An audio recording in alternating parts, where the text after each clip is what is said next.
we all know that when moving from your house or your apartment, if another Jewish person is going to be moving in, it's appropriate to leave the mezuzahs. And the reason for that is, like it's explained in the Gemara, that the mezuzahs, as also it's explained earlier in the video, I explained that the mezuzah is a shmir, it protects from the evil spirits.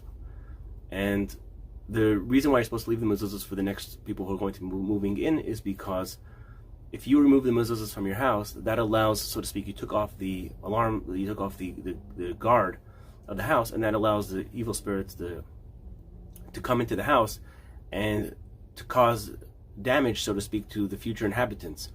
And then it's explained that it's mida keneged mida, you caused others to get hurt, so then your punishment is that you're going to get hurt in return.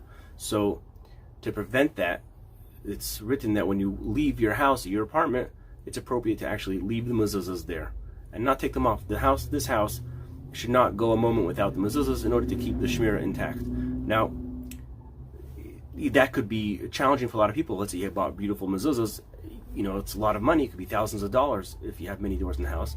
So what do? So one of the things that we do is a lot of times buyers will reimburse sellers for the mezuzahs and things like that, or you could change them out for a lesser expensive mezuzah. And this is why I'm mentioning this. A lot of times I have a chas and kala, they just got married, they're starting off an apartment, they have a couple of doors, and it's not the permanent house.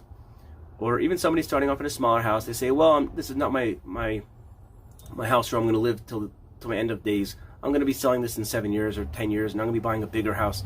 So I don't want to buy expensive mezuzahs and then have to leave them there for the next person that's going to be moving in. Maybe they won't want to reimburse me or something to that effect. So I tell them with chas and kal, I joke and I say, first of all, you have more money now than you'll ever have in your life, which is wait till you have kids and a family. Baruch Hashem, things get expensive. But I understand the concern. You don't want to spend $150 on a mezuzah and have to leave it.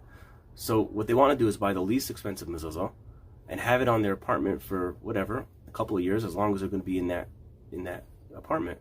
And then when they move and they buy their house, then their dream house, and then they're going to buy the expensive mezuzahs. So my logic is like this, and I tell this to anybody that's starting out, that's considering this, has this cheshbon, this logic. We know that you can swap out one mezuzah for another. As long as you leave a kosher mezuzah there, you're fine.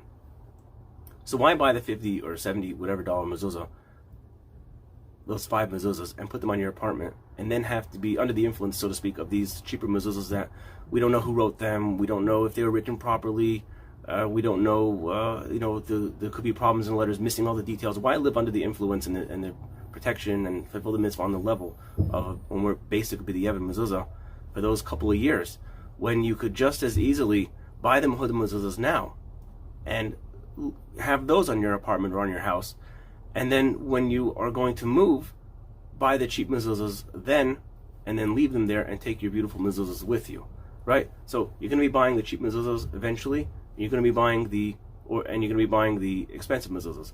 So why buy the cheap mezuzahs now and have them on your door, and then buy the expensive mezuzahs later? Buy the expensive mezuzahs now, the Mehudar Mezuzahs now, buy the cheap ones when you move out, and you never went a day in your life without a beautiful Mehudar Mezuzah on your door. Makes sense? I think it does.